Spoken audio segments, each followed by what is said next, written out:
Yo, what's poppin', fellas? Welcome to another video. I have a GRAVEBORN SPELLSHOT build. So GRAVEBORN is primary and SPELLSHOT is your subclass. Not like it really matters, but with this build, you're pretty much invincible and you can't really die. I'm gonna try to make this build as quick as I can for you guys. I run through Chaos 20 pretty easily, like honestly, no problem at all. I even have the difficulty set to intense, so let's just see how this shit goes. All right, quickly, view hero stats. I have my strength maxed out. I put everything in dexterity and then I fill out intelligence, which gives you reduced spell cooldown plus crit chance plus crit damage. All right, boom. So basically you want a submachine gun of your choice. I use the Gloomy White Rider of the Treetops. It's a chaotic weapon, 509 item score. This is one of the most important items. You need to have an armor piece. It doesn't matter what it is, as long as it reserves all your health but one, returning 150% as ward capacity. You need this armor to make the build work. This is literally like the bread and butter, like this and something else that I'm about to show you right now. This spell specifically, I'm pretty sure there's a lot of videos on why this is so powerful. Just make sure it's on your right hand. Buffmeister, any type of Buffmeister would do. As long as you have the Buffmeister, your spells are going to be enchanted, your attack, your gun, your melee, and everything is going to be enchanted. Even your speed. Make sure you focus on the shield that has a lot of capacity and helps you reflect damage, or like whatever keeps your shield up. Just put a shield that does that. I have the jacket trick mirror. I only put it on because it has a plus 75 chance to reflect bullets and arrows at attackers and nearby enemies while ward is not depleted. But my ward is always going to be max, so that's why I put it on. And I have plus 10% maximum health because the talent that I have on this build is going to help promote what I'm trying to do on top of that. So yeah, that's pretty much the main things. You need a submachine gun. You need a really whatever shield, the optional choice that you want that gives you a lot of shield. You need this armor piece, especially the Buffmeister. That's all you need. Everything else is optional. You don't, the other three weapons don't matter. Everything else is just completely optional. Even this pickaxe helps because it like does a little bit, like whenever the Fate Maker picks up gold, increase movement speed, spell cooldown rate, and action skill cooldown rate by 6% for 5 seconds and stacks 5 times. This is above beyond a melee pickaxe. This is probably like the best pickaxe in the game that I have because it's even volatile. So yeah, it's whatever. You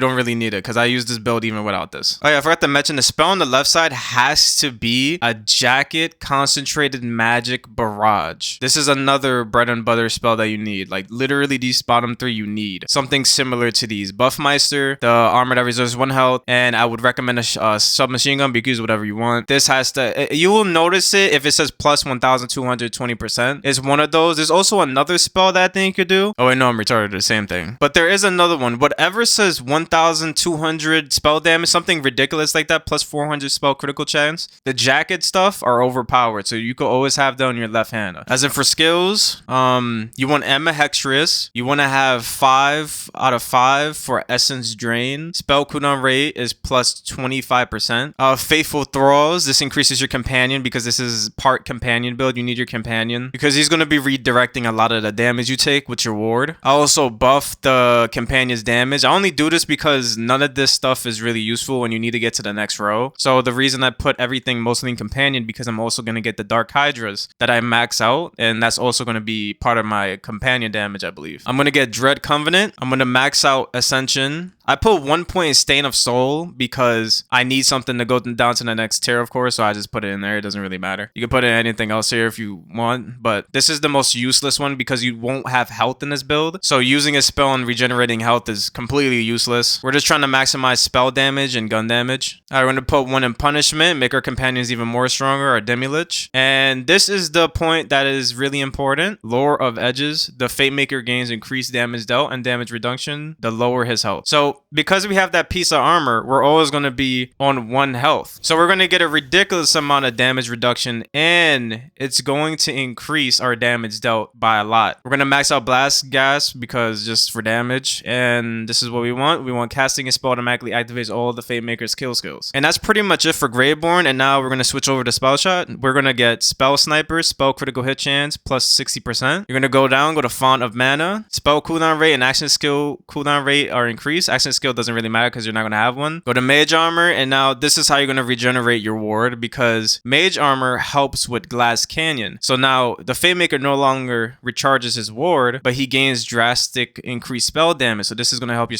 spelling damage by 30%. So both of these match each other. And now you're gonna have to get to the next row, which I'm pretty sure one of these rows. And so I just fill up just warming up, just get my fire rate a little bit up, just because you get the spell weaving stacks with everything you do. Makes your gun a little bit stronger. I also put magic bullets. A portion of all increases the Fate Maker receives. A portion of all increases the Fate Maker receives to spell damage is also applied to his gun damage, which only have like 2 points in it, 30% of spell damage that it gets. And lastly, I get high thread count because that increases our spell damage even more, because every spell weaving stack is what makes us more powerful with each spell that we use. So now we get 3 more stacks of that on top of the 5 stacks that we get. So it's 8 stacks in total. So yeah, it's pretty much the build. I never made a build video, so I hope that's pretty much explanatory and I did it pretty fast. All right, so we're gonna go do a chaos run. I'm not going to edit nothing. Okay, we're on intense.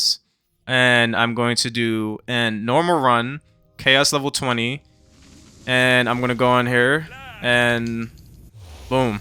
So I'm just gonna edit a little bit right here since I'm in the dungeon already, so you guys know that this is what I'm doing. That way the video could be a little bit more faster and I can show you what the build does. So yeah, pretty much melt, but I feel like everybody knows that you could just melt everything with just this build alone with what I have. Just keep spamming your left ability and pop your right ability whenever you have the chance. Chaos is basically a breeze with this. It's literally a joke with this build. Even with raid bosses, you melt the bosses. I be doing these chaos runs even without like enchanting my spell damage and stuff, and I beat the raid bosses and everything like completely fine. So yeah, all right, we could get our ability. Just make sure you never get roguelite or fucking elemental overflow or some bullshit, because that shit completely fucks with the build a little bit in your guns. I feel like that fucks with any build. Unless maybe you're a melee build. Here, we're gonna go in here as an elite dungeon. Elite monster. Done. Easy. And I'm just not gonna die. Look, I can just stand it for... Look at that little bit of damage. Some enemies of our course gonna probably like one-shot you or maybe two-shot you. So you might want to get the increased ward, which probably increases your ward by 30%. It's one of the spell powers in here. But I'm gonna try and make this run without buying a single spell, just to see how it goes. How a typical run would pretty much go. Alright, done with the second room. Always do the challenges just to get more points. Put that to elite.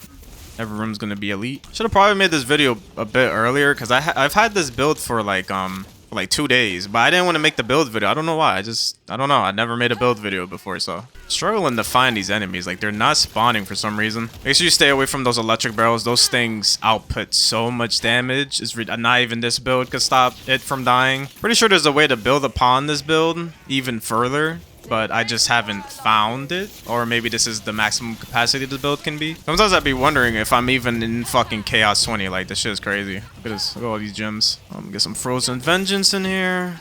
Rest of the gems. I don't think I'm gonna get a lot of gems from this. Usually, like, on normal, I usually average like 3,000, 4,000 gems.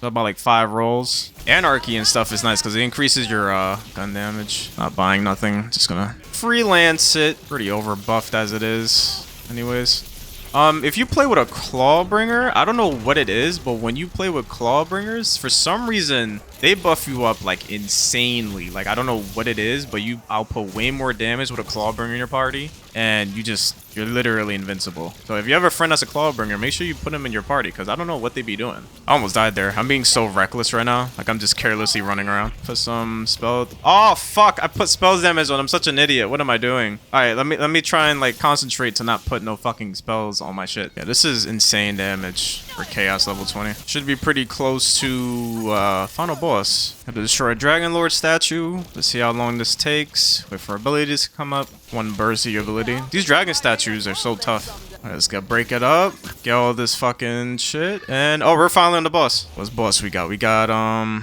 we got the Zom. Dude turned into a skeleton. Shouldn't be that bad.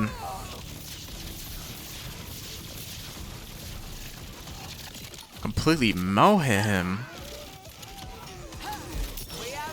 Especially with all the, like, the survivability you have. Another burst of damage. Just run away. About to die, actually. What the fuck? Crazy skeleton. That was health down again. Do the same thing you did earlier. He's gonna reset, go middle, run away. These guys away. And he's right here, and he ran. I fucked that up so bad. He was supposed to die there. Nice. Boom. Done. Alright. Let's go check the time and stuff on that without raid bosses. Alright, go start. Let's go gameplay. It was still on intense. Let's go through. I don't even know what intense does. I just assumed that it'll make the game harder. That only took 15 minutes. 4,000 crystals. So yeah, 3,000 to 4,000 crystals usually for runs like this if you actually buy upgrades. But you won't even need that many upgrades because you just run through it so fast. And I didn't even get that many curses. I only got 3 and they were all medium. That was a pretty normal run. Alright. Hope you guys enjoyed the build. And pretty much it. I hope I did this right.